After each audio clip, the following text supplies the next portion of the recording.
lokacin da ake maganar muna da hujja ni ban gama tattara hujjoji na ba, shi yasa ban ce ina da hujja ba har yanzu. Ina cikin elders na Triple R. Ai Triple R kusan zan ce ma mu muke goye da ita. Yawa wasu na cewa Kano ta fi mai da hankali kan siyasa fiye da cigaban masana'antar fim. Kai a ganin ka ne? Gaskiya ne. Kano ta fi mai da hankali kan siyasa fiye da masana'antar Kano. Wannan gaskiya ne. Me yasa wasu jaruman Kano ke bayyana goyon bayan su ga 'yan siyasa a lokacin zaɓe, amma bayan zaɓe ba a ganin irin wannan kusancin wajen neman cigaban masana'antar? To ai su Kano talla suke yi, 'yan talla ne. Kaga ɗan Kano yana tallan omo, sabulu, magi, omo, duk irin abubuwan kayan masarufi. So in ka zo da hajarka ma'ana takara ka ce tallata ka zai tallata ka, shi biyan sa zaka yi tallata ka.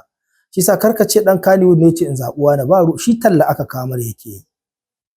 Kana ganin akwai 'yan Kano da suke amfani da shahararsu wajen neman kuɗi ko muƙami daga 'yan siyasa maimakon kare muradun masana'antar? To ai muradin sa Kannywood shine mutane sun kasa ganewa ita Kannywood in tana da muradi ya wuce kuɗi su shigo mata ne? Bai wuce kuɗi su shigo mata ba, kamar gidan rediyo ne da gidan talabijin. Wanda yake kawo kuɗi shine mai gidan rediyo, shine za a fi ba fifiko. So ita Kannywood ai dole ta yi mu'amala da 'yan siyasa tunda kuɗi yana hannun 'yan siyasa, su ne gwamnati. Kuma alhamdulillah in aka yi mu'amala da su wani zai amfani da wannan dama haka ake siyasa. Ɗan siyasa ya wahalar siyasa ya campaign sannan a zo a ɗau muƙami a bashi, a ɗau kwangila a bashi, a ɗau kuɗi a bashi. Shi ma ɗan Kannywood ina ganin ai ɗan Najeriya in yi haka ba na ji yayi kuskure. A ganin ka siyasar 2027 za ta ƙara haɗa kan 'yan Kano ne ko kuma za ta iya raba jarumai da masu shirya fina-finai zuwa ɓangarori daban-daban? Idan ka ga 'yan Kannywood sun rabuwa suka tafi nema, ba rarrabuwa suka akan Kannywood ba. Ba wanda ya rabu yace baya tare da Kannywood. Ya ɗau APC ne saboda yana ganin zai samu. Ya ɗau PDP don zai samu. Ya ɗau ADC don zai samu. Bai ɗau wani layi don wai layin zai yaƙi Kannywood ba.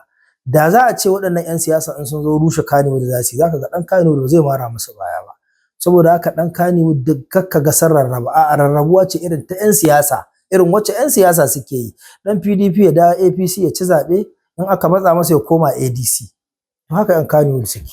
Kana ganin siyasa ta taɓa kawo wani amfani na zahiri ga masana'antar Kano? Ta kawo da yawa. Siyasa ce ta bawa Abba Kallawo kujerar shugaban hukumar tace fina-finai. Siyasa ce ta bawa Ali Nuhu MD na Film Corporation. So kuma siyasa ta kawo wasu abubuwa da project da dama, an samu SLA, an samu abubuwa da dama. Na taɓa yin board member a Pilgrim na jihar Kano. So duk siyasa ce. Abinda nake magana ni ina magana ne akan jam'iyyu da suke haɗuwa lokacin bukata. Zaka ga suna haɗuwa ne don bukatarsu. Kuma idan bukatar su ta biya shikenan an daina zancen jam'iyya. Shekara 2 baya kaji an damuwa da wata ND da wata ADC da wata NDC da wata APC da duk zaka ga ba a damu da jam'iyya ba, sai bukatun jam'iyyar ya matso shine zaɓe. Sai a fara tattaunawa akan jam'iyya. So lokacin da kake so ka fahimci Najeriya, musamman Najeriya ta Arewa, ya kamata ka dinga gano yadda 'yan siyasa suke karatunsu. Karatun 'yan siyasa karatu ne da ya kamata ya zama maka izina wajen karatunka kai kanka. Ba yadda za ka yi, su suke rike da madafun iko, su suke mulki, su suke shugabanci. So a lokacin da suka zo kaga suna yawan maimaita abu shine muradinsu. Kuma na faɗa, na ce idan aka kawo maka abu aka ce za ka tallata mana abin nan in ba giya ba ne, ka ɗauke shi ka yi talla. Duk jam'iyyun nan ba jam'iyyar addini. Za ka ga Kwankwaso da Obi, za ka ga Kashim da Tinubu. Kaga ba ƙabilanci, domin Kashim Kanuri, Tinubu bai rabe. Obi Nyamuri, Kwankwaso Bahaushe. Obi Kirista, Kwankwaso Musulmi. So abin da yake kamata shine waɗannan suna rayuwa ne kan muradinsu na abin da za su samu. Wai kai ba za ka rayu akan muradinka akan me za ka samu ba. Ranar zaɓe ba wanda ya gutsar ɗan yatsan ka je don gwala maka ƙuri'a, sai ka zaɓi abin da kake ganin shine mafita a tunanin rayuwarka. Wannan shine kawai siyasa. An hage ka a cikin wata ƙungiya ta Triple R wanda kuke cewa kuna da hujjar zaben Tinubu. Za ka ce akan haka? To baka ganni a nan ba ma. Maybe baka kallo hasashe kake yi. Wato ka gane ni ina da wani abu, in na faɗi magana tsaya nake in kare ta.